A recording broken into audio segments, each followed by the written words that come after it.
Woof. I've got no other introduction. Woof. Meow. It's time for our segment. This is a bi-weekly segment we have with our good friend, Dr. Jaimie Ronchetto from Cinema Veterinary Center, located on Cinema Drive in beautiful downtown Valencia, easy to get to from anywhere in the Santa Clarita Valley. And the Bow Wows and Meows event was a couple weeks ago, right? It was. And that was at Hart Park, and you said there were a few hundred adoptions that took place. Yeah, they said about 200.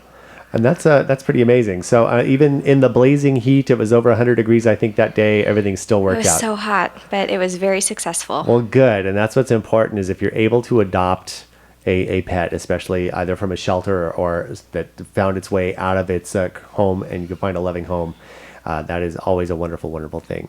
But speaking of loving homes, coming up on all the different holiday seasons, of course, the first being we consider Halloween a holiday. It's a day that we celebrate.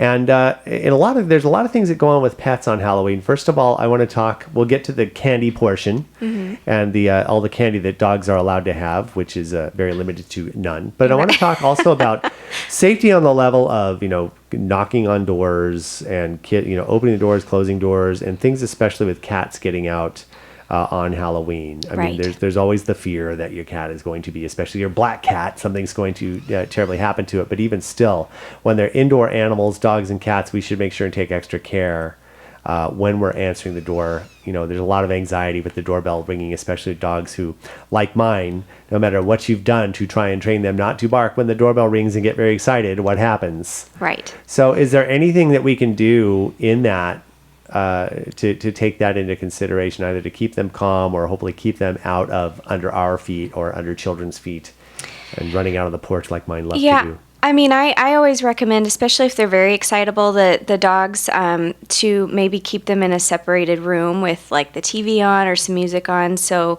they're not hearing the doorbell or the door knocking quite so much. And that they're safe, they're separated from that front door area so they can't bolt. They're not going to come straight to the front door. They're not going to accidentally get out or have any kind of issue there.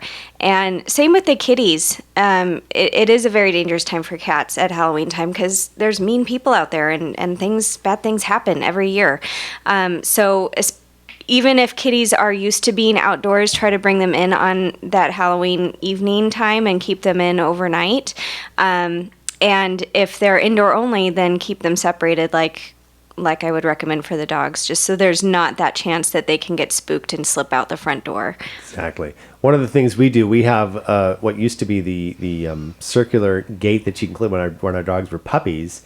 We have it. We just kind of put it across the front door and leave it open during the candy giving time. That way, we've got the front door blocked so they can't get out. But our dogs, if somebody comes over, they are the type that they will not shut up until they can see whoever it is and say hi to them. So that's part of our problem. I mean, when you have situations like that with they would just be noisy and scratching on the doors and everything, trying to get out. What's going on out there? They're nosy. They're beagles. So that was one of our solutions. But from an anxiety perspective, usually on that, the diffuser is always good as well for those who get really excited about the doorbell ringing. Yes. I extol the virtues. The diffuser, that's the pheromone diffuser that is actually a calming diffuser. You can get it at any pet store. And they are absolutely wonderful. And of course, our one dog, Otis, who gets really excited, even something like the Thunder Shirt works pretty well. That's a good product as well. And he loves it. He will, when he gets nervous and we get it, he gets positioned okay, put it on me now. And he ends up really calming down.